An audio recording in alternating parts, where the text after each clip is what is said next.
Okay so आज एक question देखेंगे जो कि अगेन लॉज ऑफ मोशन से रिलेटेड है। जैसे प्रीवियस भी हम लोगों ने क्वेश्चन देखा था लॉज ऑफ मोशंस के ऊपर, ये भी लॉज ऑफ मोशंस के ऊपर एक क्वेश्चंस रिलेटेड है जो कैनामेटिक्स का पार्ट है फिजिक्स में।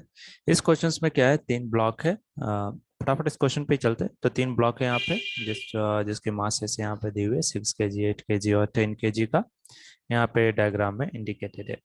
क्वेश्चन ये है कि मुझे फाइंड करना है कि ये टेंशन टी क्या होगा अगर ये सारे ब्लॉक को अगर मैं रिलीज करूँ। तो रिलीज करने के बाद क्या होगा, ये ब्लॉक एक्सलरेट करना शुरू कर देगा।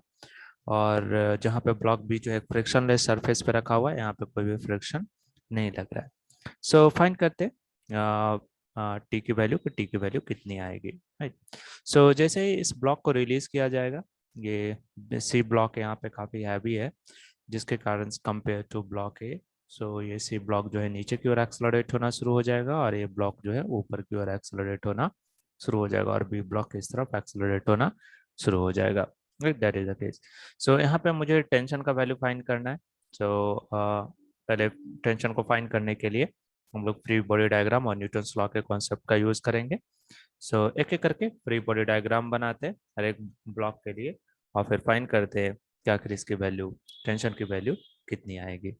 सो यहाँ पे तीन ब्लॉक है, लेकिन हम लोग दो ब्लॉक का यूज करके भी इसका वैल्यू निकाल सकते हैं। कैसे, देखते। सो लेट इट बी, अगर मैं ब्लॉक सी पे गया और इसका अगर मैं फ्री बॉडी डायग्राम बनाऊं, सो ये है ब्लॉक सी और इसका फ्री बॉडी डायग्राम अगर मैंने देखा तो नीचे की ओर लग रहा होगा इसका वेट जो कहीं ना कहीं mc g हो जाएगा। और क्योंकि ब्लॉक नीचे की ओर जाने की कोशिश करेगा तो वो ये जो रोप है, जो कॉर्ड है, ये इसको ऊपर की ओर खींचेगा इनर्शिया को मेंटेन करने के लिए, जिसके कारण से टेंशन जो है ऊपर की ओर लगेगी। एक्सेलरेशन जो है वो डाउनवर्ड डायरेक्शन में है। सो अगर मैंने न्यूटन्स सेकंड लॉ लगाया ब्लॉक सी पे, that is summation of all the external forces is equal to mass into acceleration, ये इक्वेशन अगर मैं इसके ऊपर लगाऊं तो यहाँ पे दो एक्सटर्नल फोर्सेस एक्ट कर रहे हैं, एक ऊपर की ओर एक नीचे की ओर। जहाँ पे मैंने एक्सेलरेशन को पॉजिटिव लिया तो जो फोर्स मेरा एक्सेलरेशन के डायरेक्शन में उसको पॉजिटिव लूंगा, यानी डब्लू माइनस टी, लेटर इसको डब्लू सी बोल देते हैं, W T minus T is equal to mass of C times of acceleration. इसको इस तरह भी लिख सकते हैं, M C G minus T is equal to M C of A, या टी का वैल्यू अगर वैल्यू चाहे तो वैल्यू सब्स्टिट्यूट कर सकते हैं यहाँ पे। तो अगर मैंने वैल्यू यहाँ पे सब्स्टिट्यूट किया, या एक काम करता हूँ इसको इस तरह भी लिख सकता हूँ, टी इधर ले गया टेंशन तो ये हो जाएगा एम सी कॉमन हो जाएगा और ये हो जाएगा G minus A, right. This is one equation. या आप चाहे तो इसको टोटल लिख सकते हैं, M C of G minus M C of A. So अगर मैंने यहाँ पे वैल्यू रखा तो एम सी का वैल्यू यहाँ पे है आपका 10 kg। सो ये हो जाएगा 10 × 9.8 माइनस 10 टाइम्स ऑफ ए, यानी 98 माइनस 10a, ये हो गया मेरा टेंशन। बट इसमें अभी भी एक्सेलरेशन अननोन पैरामीटर है। सो मुझे कहीं ना कहीं एक और फ्री बॉडी डायग्राम का यूज करना पड़ेगा ताकि उससे मैं एक्सेलरेशन निकाल सकूं या कोई और एक इक्वेशन निकाल सकूं। So let it B equation 1 है। इसी तरह से आता हूँ मैं ब्लॉक ए पे और देखते हैं इस पे फिर से फ्री बॉडी डायग्राम जैसे उस पे लगाया था इस पे भी लगाता हूँ। तो ये है मेरा ब्लॉक ए। अब ब्लॉक ए में देखें तो इसका वेट जो है नीचे की ओर एक्ट कर रहा है, let it be W A, और ये हो जाएगा M A of G, right. और टेंशन जो है इसके ऊपर जो टेंशन है वो ऊपर की ओर एक्ट करेगी, ब्लॉक नीचे जाएगा तो ये टेंशन कॉर्ड जो है इसके ऊपर जो टेंशन एग्जर्ट होगी, ऊपर की ओर एग्जर्ट होगी, दिस इज टेंशन, और ये ऊपर की ओर एक्सेलरेट हो रहा है।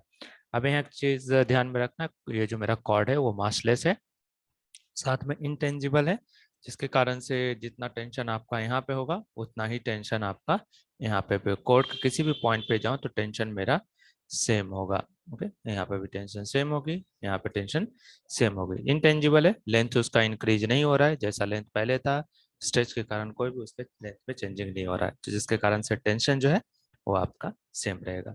अब इस पे भी सेम काम करेंगे, एक न्यूटन सेकंड लॉ लगाते हैं, summation of all the external forces equal to mass into acceleration.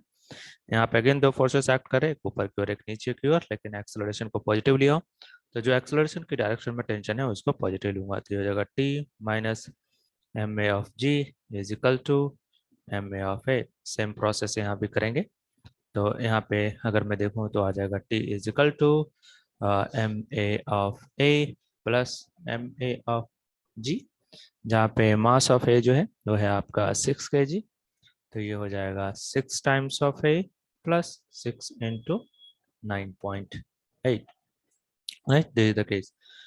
सो यहाँ पे मुझे फिर से एक इक्वेशन मिला है टेंशन का, और ये जो है अननोन, इसमें भी एक्सेलरेशन अननोन पैरामीटर्स है। तो सिंपली अलजेब्रा के कॉन्सेप्ट का यूज करके, क्योंकि अब मेरे पास दो इक्वेशंस हो गए और दो अननोन है, और एक है टेंशन और दूसरा एक्सेलरेशन, मुझे फाइंड करना है टेंशन, तो दोनों अलजेब्रा के इक्वेशन को यूज करके मैं फाइंड कर सकता हूँ। कैसे, तो काफ़ी सिंपल सा कॉन्सेप्ट है। लेट इट बी, मुझे एक्सेलरेशन यहाँ से हटाना है, मुझे केवल टेंशन फाइंड करना है। लेट इट बी, अगर एक्सेलरेशन भी फाइंड करना होता तो सेव अलजेब्रा के कॉन्सेप्ट को यूज करते। सो एक्सेलरेशन को हटाने के लिए मैं क्या कर रहा हूँ, इसको भी एक कुछ ऐसे पैरामीटर से मल्टीप्लाई करते हैं ताकि वो कैंसिल आउट हो जा रहा है। एक सिंपल सा इक्वेशन है यहाँ पे। सो जैसे कि यहाँ पे मैं क्या कर रहा हूँ, लेट इट बी, मैंने इस इक्वेशन को 6 से मल्टीप्लाई कर दिया और इस इक्वेशन को मैंने 10 से मल्टीप्लाई कर दिया, राइट। सो फाइनली मुझे मिलेगा क्या, मुझे मिल जाएगा 60 is equal to 98 times of 6। थोड़ा कैलकुलेशन लंबा होगा, इसको बाद में सॉल्व कर सकते हैं। -60a, और उसी तरह से जब इसको करूँगा तो ये हो जाएगा 10t। पहले ये वाली पैरामीटर यूज़ कर लेता हूँ, तो ये 98 इंटू 10 98 हो जाएगा, ये हो जाएगा 98 इंटू 6, ये भी आ जाएगा, और ये हो जाएगा प्लस ऑफ 60 है, राइट। तो दोनों को अगर सिंपली ऐड कर दिया, ये गया। सो मैं बोल सकता हूँ 16t इज इक्वल टू, यहाँ पे देखिए दोनों पैरामीटर मेरा सेम है, तो इसको आप बोल सकते हैं 2 टाइम्स ऑफ 6 इंटू 98। तो अगर मैंने t का वैल्यू निकाला तो t इज इक्वल टू जो आ जाएगा 2 इंटू 6 इंटू 98 डिवाइडेड बाई 16। इसको सॉल्व कर लेंगे, तो अगर मैंने सॉल्व किया तो ये हो जाएगा 8। उसके बाद 3 2 जा 6, 4 2 जा 8, फिर इसको करूँ, सो 2 2 जा 4, और ये हो जाएगा कितना, सो ये आपका आ जाएगा 4 2 जा 8 19 49, राइट। सो ये करीबन आ जाएगा 49 into 3 divided by 2, okay.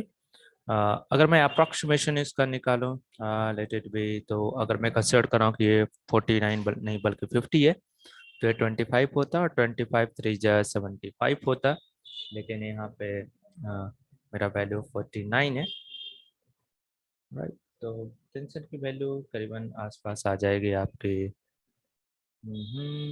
Right, remaining जो है हमारा कैलकुलेशन से है। सो टी का वैल्यू जो हो जाएगा, अगर ये 50 होता तो ये 75 होता, तो कहीं 75 से कम होगा। So let it B approximation, यहाँ पे मैं लिखता हूँ 74.5 मीटर, राइट। बाकी कैलकुलेशन हम लोग वहाँ पे कर सकते हैं, राइट। तो इस तरह से हम लोग इसके क्वेश्चंस को सॉल्व करते हैं। तो अननोन पैरामीटर था, बेसिक अलजेब्रा का यूज करके उसके वैल्यू को फाइंड कर सकते हैं। Okay, thank you.